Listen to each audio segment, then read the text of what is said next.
अस्सलामुअलैकुम। Today we are going to discuss about the topic report writing. सबसे पहले हम देखेंगे रिपोर्ट राइटिंग क्या होता है। Report writing is a formal style of writing elaborately on a topic.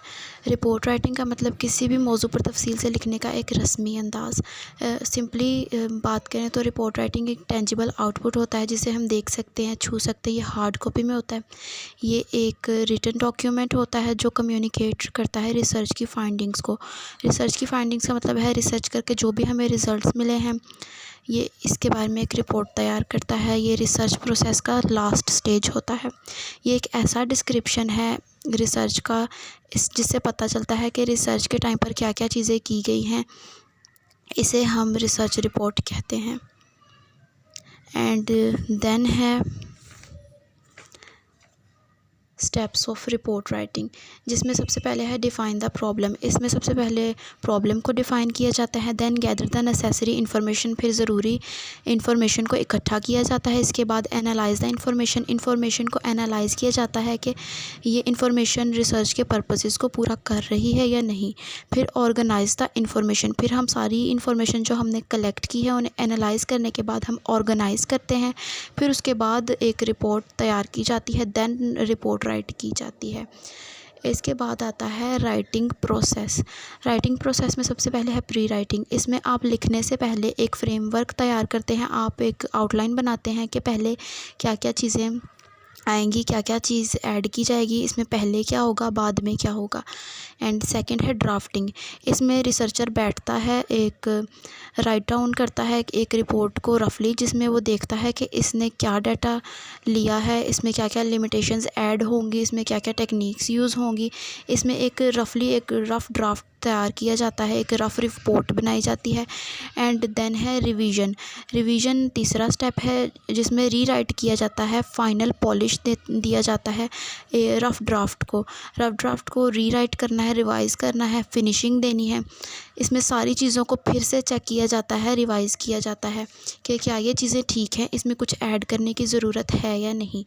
और फिर आता है एडिटिंग। इसमें अपनी रिसर्च को एडिट किया जाता है, इसमें क्या क्या चीज़ें ऐड करनी है, फाइनल एडिट किया जाता है, सिंपल लैंग्वेज में एडिट किया जाता है।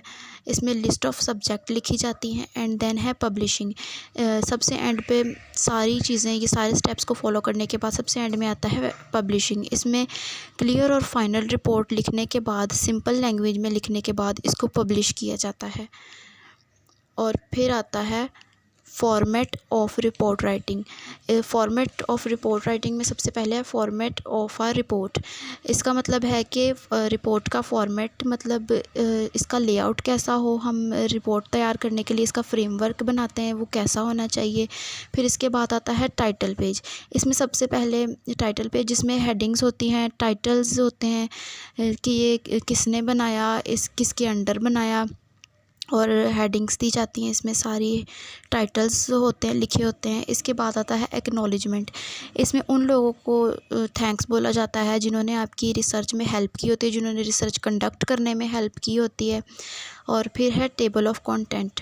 टेबल ऑफ कंटेंट में ये बताते हैं कि क्या क्या चीज़ें किस पेज पर हैं। इसमें कंटेंट की मुकम्मल लिस्ट बनाई होती है, लिस्ट दिखाई होती है, जिसमें डायग्राम्स और कंटेंट्स की लिस्ट होती है, और हाईलाइट किया जाता है कि ये चीज़ें किस किस पेज नंबर्स पे हैं।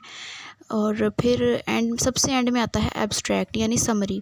इसमें पूरी रिसर्च का निचोड़ होता है, जिसमें मेन पॉइंट्स होते हैं, रिपोर्ट का सारा ओवरव्यू होता है। और फिर इसके बाद इसमें इंट्रोडक्शन होता है। इंट्रोडक्शन जिसमें रिसर्च क्या है, किस चीज़ के बारे में है, उसका टॉपिक क्या है, उसकी पूरी हिस्ट्री बताते हैं। फिर उसके बाद है बॉडी मतलब इसका डिज़ाइन कौन सा था, इसके ऑब्जेक्टिव्स क्या थे, इसका सैम्पल साइज़ क्या था, इसका डाटा किस टाइप का था, सैम्पलिंग टेक्निक्स कौन सी इस्तेमाल की गई। और इसके बाद है कंक्लूजन में सजेशंस देते हैं, फाइंडिंग्स बताते हैं कि सारी रिसर्च का क्या क्या ओवरव्यू निकला, क्या फाइंडिंग्स निकली।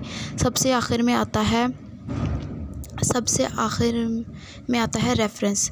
इसमें बताते हैं कि आपका सोर्स ऑफ इंफॉर्मेशन क्या था, एक्स्ट्रा इन्फॉर्मेशन कहाँ से ली, कौन सी बुक्स इस्तेमाल की, कौन सी वेबसाइट्स इस्तेमाल की, कहाँ कहाँ से रेफरेंसेस लिए, क्या क्या चीज़ें इस्तेमाल की, और ये सारा। एंड देन है preparing a report. The research report should be written in clear, simple, straightforward style that reflects scholarship. Research report जो है वो क्लियर, सिंपल और सादा तरीन अल्फाज में होनी चाहिए, जो कि स्कॉलरशिप की अक्कासी करती है। और फिर है guideline for a research report. Guideline में सबसे पहले आप परफेक्शन से ज़्यादा प्रोग्रेस पर फोकस करेंगे। जब प्रोग्रेस देखेंगे तो सब चीज़ें परफेक्ट होती चली जाएंगी, और फिर आप वो लिखेंगे जो आपके माइंड में सबसे पहले आता है आपके सब्जेक्ट मैटर को देखकर। और इसमें सबसे पहले आप फ्रेमवर्क बनाएं, फिर इसको आप लिखें, फिर दोबारा से इसे देखें, रिवाइज़ करें। इसमें कोई चीज़ ऐड करनी हो या कोई चीज़ गलत हो, इसे दोबारा से चेक करें, लिखें इसको दोबारा से। एक बार लिखने के बाद, रफ़ ड्राफ्ट बनाने के बाद इसको दोबारा लिखें, इसके बाद एडिट करें और फिर इसको फ़ाइनल टच दें। एंड इसमें सबसे अहम चीज़ जो है वो है राइटिंग और एडिटिंग।